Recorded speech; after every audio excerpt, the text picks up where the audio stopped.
Hello everybody and welcome or welcome back to my channel.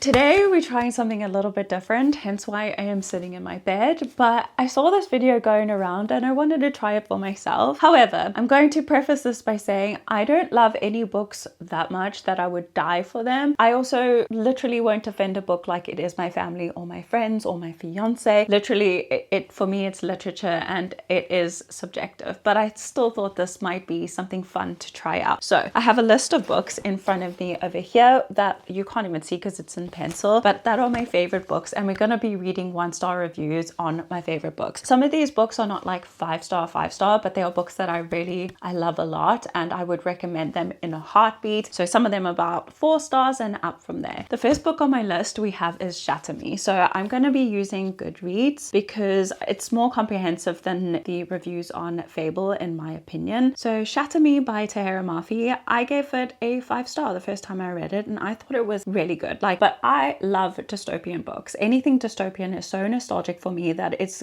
gonna take a lot for me not to like it. So let's click on 1-star reviews. It's only actually like 3% of people that gave it 1 star. Here's a 1-star review and it has like, I'm gonna screenshot them so you'll be able to see it. It's literally an essay here. Okay.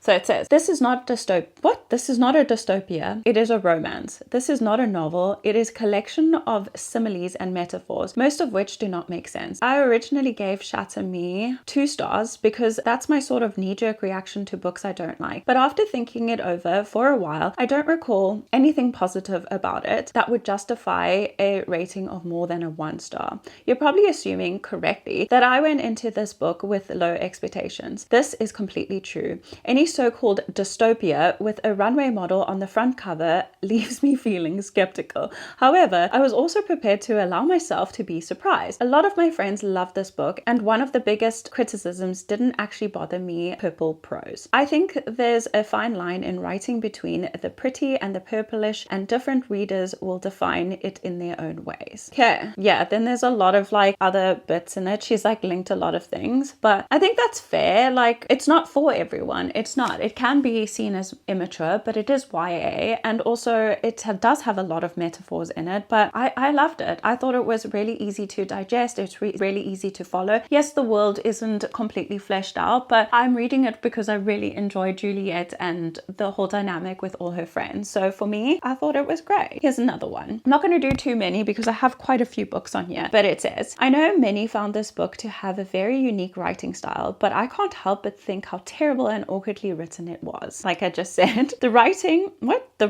Mafi's style of writing varies. Let me categorize. This doesn't even make sense writing. I catch the rose petals as they fall down from my cheek, as they float around the frame of my body, as they cover me in something that feels like the absence of courage. I don't remember reading that line. He says it with a small smile, the size of Jupiter. So Jupiter is the smallest planet. So I don't know. I just don't think that's terrible if you don't take things like super literally. So it says, really just shit writing in general. Do I need to explain how shitty the writing is? And yes, before people yell at me and tell me that I don't understand metaphors, I do, but the excessive use of them and just metaphors themselves are maybe not my thing. The characters. Juliet does nothing but sulk around, wait for death, and whine. I saw no potential of her growing. I have something to say to that. Juliet, her growth was stunted. She was basically mentally and physically abused as a child. She was shunned by the entire community because of this deadly touch that she had. What do you think? She's gonna have this positive attitude and walk around with a smile on her face. People are scared of her. They dislike her. Of course she's waiting for death. She obviously doesn't want to kill herself, but of course it's gonna happen. Of course she's gonna whine and be miserable about it. She was locked up for like 200 and something days, like in an institution where she wasn't allowed like normal human rights. So of course, what do you expect? I don't understand that. And then it says, Adam is just there. Yeah, I can agree with that. Warner is just almost there. I must admit that a few times he had potential to be a good character. I thought he was the only character that brought something. He made me cringe. He made me angry, made me feel uncomfortable. He was getting there. At least then I felt like he had some sort of purpose in the story. Then he would say something so cheesy, so inconsistent with his character, and just downright stupid that I lost all hope for him. Of course, he's 19 years old, thrown into a role of like the general commander of an entire sector. What do you expect? He's 19 years old. We all said cheesy things when we were 19. So I think you just need to look at it subjectively, in my opinion. I'm not saying it's a literary masterpiece, but I really enjoyed all of it and I thought it was great. Like something that it doesn't require too much brain power. And yeah, I love it. I still love the series. It's going downhill. I don't think it needs to be as long as it is, but I still enjoy absolutely every bit of it, in my opinion. Then I have the whole ACOTAR series besides the novella. Let's just read maybe 2 of each because it's a long book series, isn't it? So Court of Thorns and Roses.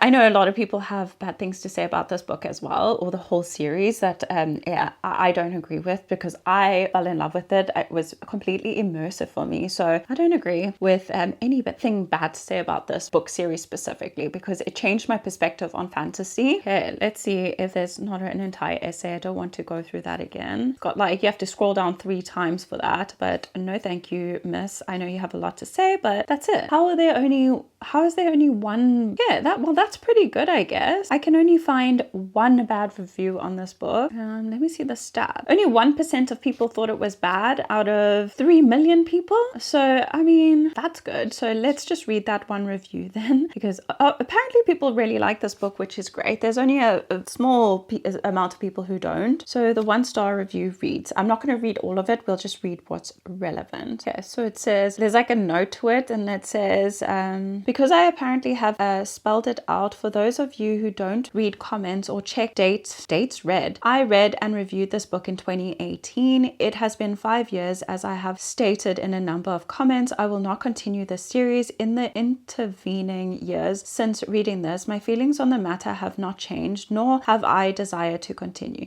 Please refrain from commenting about how I need to continue the series or that I did not understand the book. I received too many of these comments and I'm tired of replying the same thing over and over again. This review is for me, first and foremost, not you. Please move on if you do not like my take. Okay, very strong words. It says, me too, Sarah J. Maas. Do you lie awake at night to come up with all your witty replies for the following day? Oh dear, this is awful. Okay.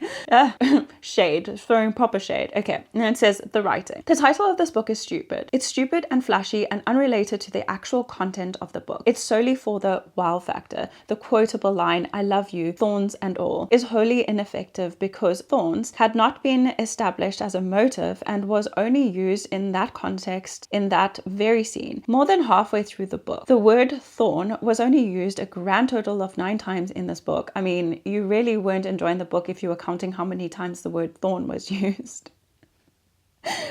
The original Beauty and the Beast story had established rose motives. You can't borrow good writing, even for a retelling. Just lazy. The writing itself was inconsistent and poorly done. I pushed and pulled, but the mud was too slick and held fast. What's wrong with that? I didn't see it. Are you aware of the definition of slick? Yes, slippery in my opinion. I do not think that it means what you think it does. Besides that, Amarantha's hair drastically changed colors after about 90 pages. Her hair was red gold and then her hair was black. I also thought she had red hair. I didn't hear that her hair had changed. Which is it, Mass? It can't be both unless she unmentioned magical hair dyeing ability. The atmosphere and the opening chapter were excellent, and I was intrigued by the idea that was offered me, okay? But that actual book did not deliver at all. The next point is a spoiler, but because I am disgusted with Sarah J. Maas for including this, I am not going to mark it as such, since everyone should know that what kind of morals this book is supporting before they read it, especially when they are as filthy and vulgar as this. The The attempted rape of Farah by Tamlin was brushed off as no more than a mere romantic steamy encounter to further their lukewarm love story. The only conclusion I can logically draw from this are all other victims blamely. To be honest, she was warned several times to stay inside with the locked doors until dawn, but she leaves her room not once but twice before dawn because she wants to go to the party. And then later, after she almost gets gang raped and is saved, then creeps out. But that all adds to the drama of it. I don't know, I don't agree with that, but I can see where they're coming from. Is saved and then creeped out by Risa and the psychopath. She thinks she is totally safe to go eat a bunch of cookies because, well, the drums stopped, so it's probably okay now. And then she gets sexually assaulted by Tamlin, who was still high and lust. I think that's taking the things too literally, in my opinion. I didn't see it as rapey. In my opinion, she was just in the wrong place at the wrong time. He turns into an animal, and animals have instincts. So I don't know. I'm not agreeing with it, but I'm just saying, yeah, I don't agree with that whole thing. Anyway, in conclusion, while I managed to read it fairly quickly, I had to DNF it for several days before deciding to trudge through. It was horrendous. I may pick up the sequel at some point, I don't know, but for now, from what I predicted and understand from various spoilers I've encountered on the internet, I don't really care about this series very much. Frankly, it's not good. Well, that's just your opinion. I thought it was great. I had a fun time. I think all of that just added to stakes. Like, it was high stakes, and she was put into a situation where she was unfamiliar with everything in it, hence why she was warned to stay inside, because fairies don't behave the same as humans do. They're brutal. We all know that. So I don't know. I don't fully agree with that, in my opinion. Correct me if I'm wrong, if I'm completely going off the mark here, but I didn't think it was as bad. And where it comes to that little gang rape scene, we don't know that they were actually going to rape her. They were just taunting her because she was a human. Okay, next we have A Court of Mist and Fury, which has 0 1-stars. So we can skip that. I didn't look this up ahead of time because obviously I wanted to have raw emotions here. Okay, so the next one is Akawar, 0 1-star reviews. So, oh, it's lying. I see one right here. So this is Akawar, which is actually, Akamath is my favorite. The A Court of Mist and Fury, that was my absolute favorite. Okay, that's very long. Okay, here's one. I'm just going to read this single one. Okay, never mind. It's not even a bad review. It's just a 1-star. Yeah, there's barely any. So let's just read some of that first one that I saw. That's also an essay again. My phone keeps loading. I'm so sorry. Okay, it's not even what she thinks of the book. She's kind of just talking about why she's on Goodreads. So no 1-star reviews for that, I'd say. I think that was done intentionally so people could add her as a friend. Okay, here we go. 1-star review on A Court of Silver Flames, which is the last book, and it is absolutely horrendously long. See this one? Why do people write such long essays? Okay, so there's an edit first, and it says, this kind of blew up, so I just wanted to say that if you're one of those people writing essays in the comment section to try to change my mind, I don't care, lol. Good for you for being passionate about something, but I'm not here to read a think piece or of why you disagree. Stream Red Velvet though.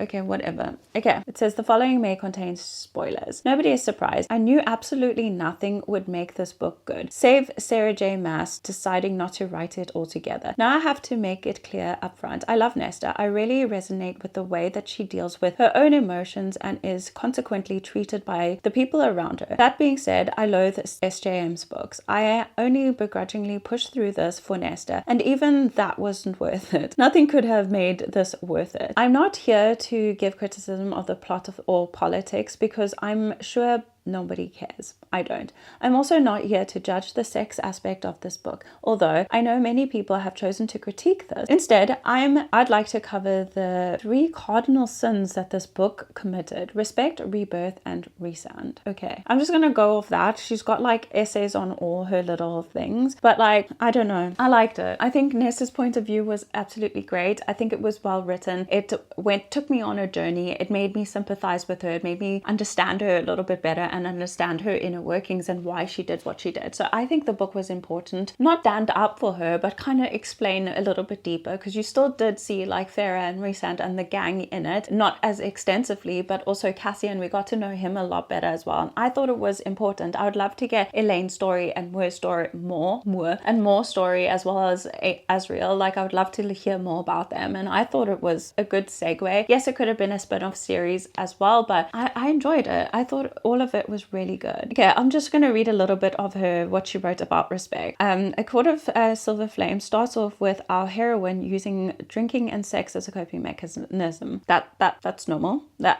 Not normal, but a lot of people do that, so I don't see the issue there. The third book in the ACOTAR trilogy left our main characters, especially Nesta, heavily traumatized. She witnessed her good-for-nothing father come back after he did nothing for her or her sisters as children and tried to fight Hybern. She watches him die. She has PTSD. No, in fact, she's punished for it. Okay, what is your point? And then she adds like a bunch of like quotes and stuff. I don't get it. What's that got to do with respect? I think that the respect maybe came in because they did this intervention, but it's because they respect her that they intervened. Rebirth. You have no idea how excited I was back when I was an ACOTAR fan and Nesta was rebirthed as a high fairy and got her powers from the cauldron. It was like watching someone so similar to me, someone who was mean and opinionated and bold, hold all the power in the world. I wanted to see how SJM would write her journey of becoming physically and mentally strong or mastering her powers. We see glimpses of it, how her eyes shine like fire, how she sees the stars when she walks, the light emanating from her, the way she is single-handedly more powerful than Rhysand, who was said to be the strongest High Lord. It was incredible. And then she gave it all up. Yeah, she did that for her sister. So there's merit behind it. Yeah, maybe she didn't want to keep writing about that, but I thought there was merit for it. And then she talks about Rhysand and nothing she can say can change my mind on him. So yeah,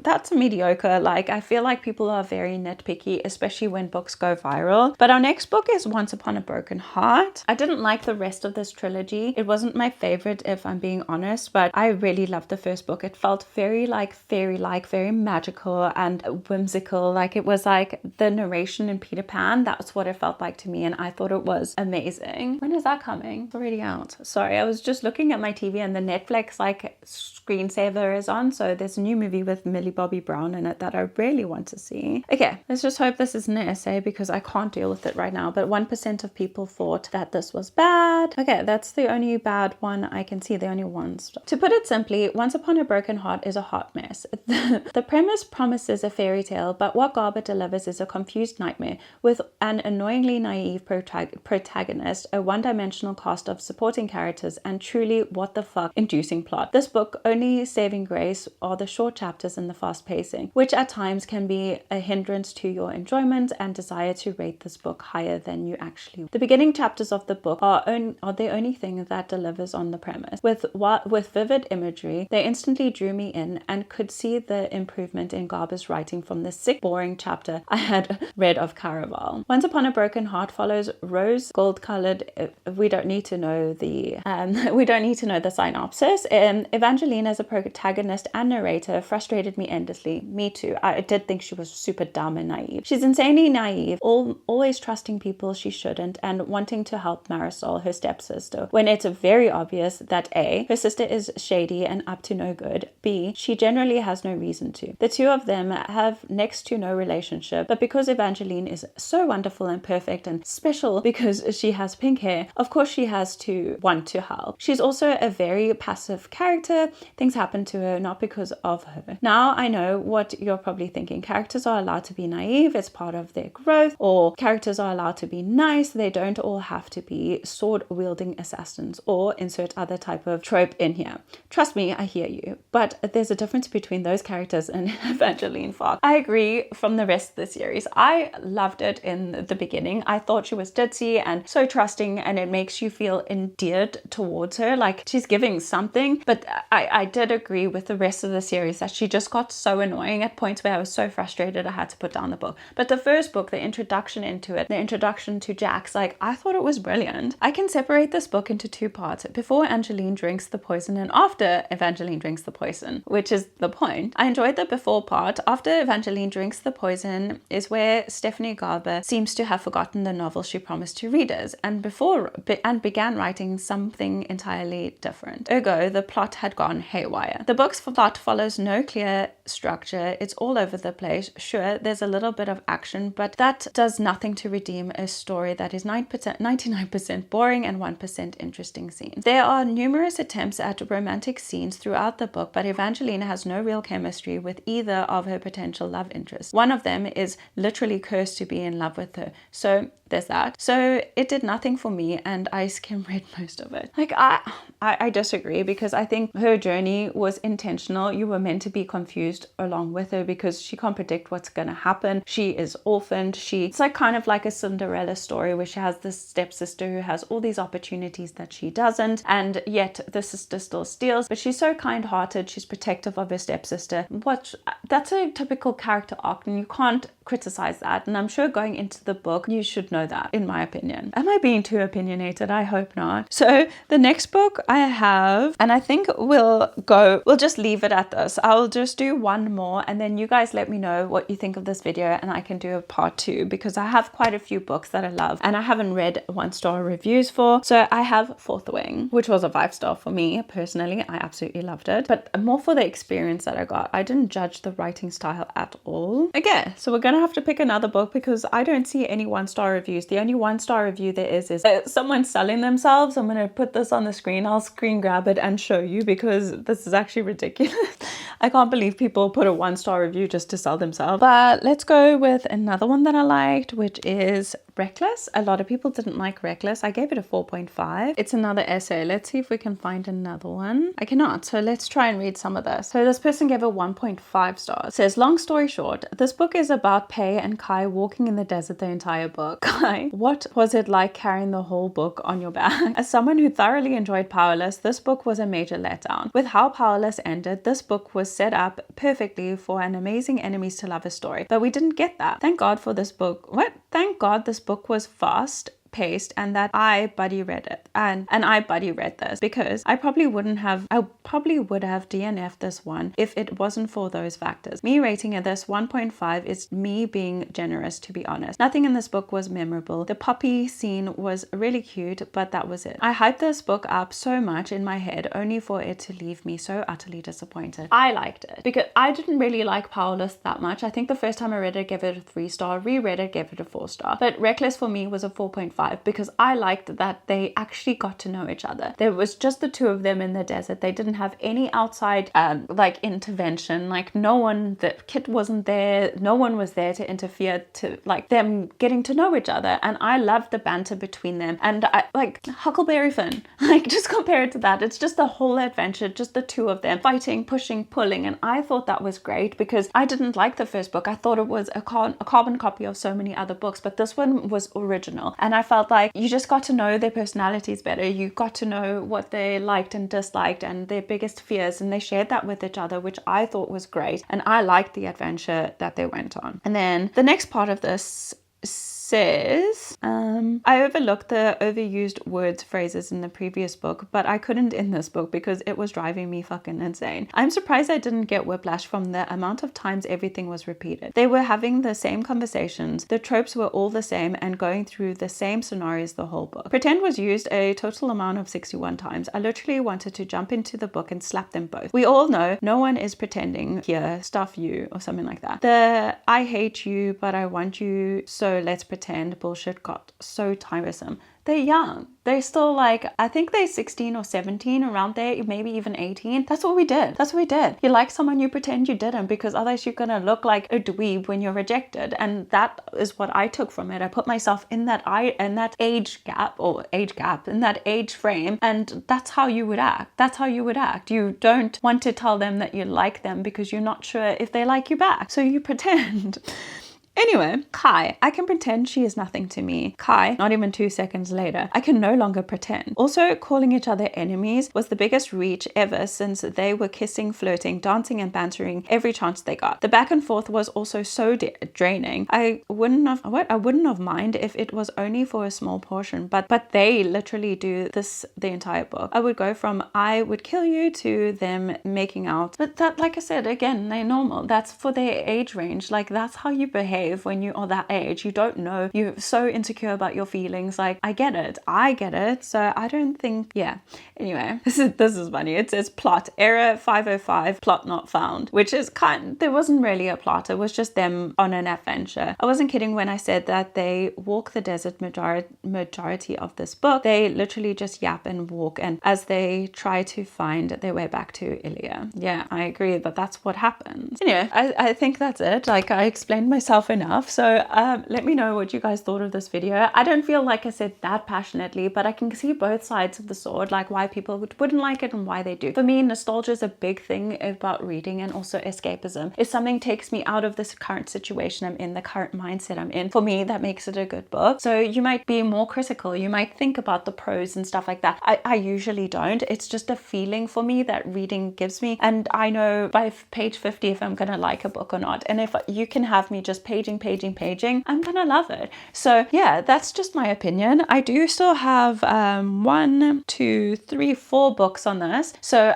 let me know if you guys want to see a part 2, and I'll definitely sort it out. But thank you so much for joining me. Let me know what your opinion is and what you think, and if you've read any of these books and what you think. I usually try not to read 1-star reviews unless I didn't like a book. If I don't like a book or want to DNF it, then I'll go through all the reviews, see the good and the bad, and see what people like about it, and that kind of either helps me DNF it for sure, or it helps me push through. So let me know what your thoughts are. Like I said, please remember to like and subscribe. And yeah, this is probably one of the last videos I will do in April, because I am getting married. This is a little bit pre-filmed. I'm getting married and going on honeymoon, so I won't be posting too much. I think I have most of April covered, but if not, I'll see you guys very soon. Again, please like and subscribe if you haven't already, and I'll see you in my next one. Bye guys.